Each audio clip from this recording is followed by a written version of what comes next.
நடுவர் அவர்களே, நீங்க இவ்வளவு நேரம் பேசுறீங்களே, உங்களை பார்த்து ஒரே ஒரு கேள்வி மட்டும் தான் கேட்பேன். நான் சும்மா அடிக்கடியெல்லாம் கேட்க மாட்டேன். ஒரு கேள்விதான். காதலிச்சிருக்கீங்களா நீங்க? ஏப்பா டக்குன்னு சொன்ன ஒரே நடுவர் நீங்க மட்டும் தான். நடுவர்களே, காதலிச்சிருக்கீங்களா? காதலிச்சிருக்கேன். இப்பயும் காதலிச்சுக்கிட்டு தான் இருக்கேன். பாராட்டி என்ன? என் பொண்டாட்டி என்ன? உண்மையாலுமே அது அப்படி இருந்தா மட்டும்தாங்க வாழ்க்கை சந்தோஷமா இருக்கும். நடுவர்களே, காதல் என்பது என்ன தெரியுமா? இல்ல இப்படி சொல்றவங்களுக்கு எல்லாம் சத்தியமா கொழுந்தியா இருக்கானா? அது வேற பிரச்சனை. கொழுந்தியா இல்லாதவங்க தான் கொழுந்தியாம்பாங்க. தெரியுமா உங்களுக்கு? எத்தனை கொழுந்தியா இல்லையம்மா? அதை நான் எப்படி கரெக்டா சொன்னா இல்லையா?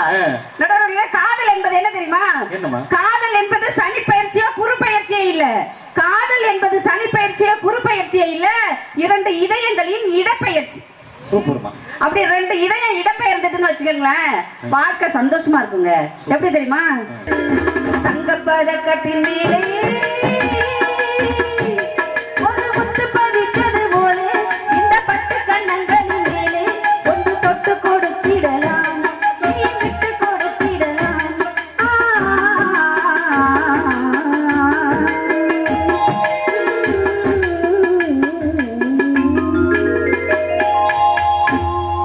எங்க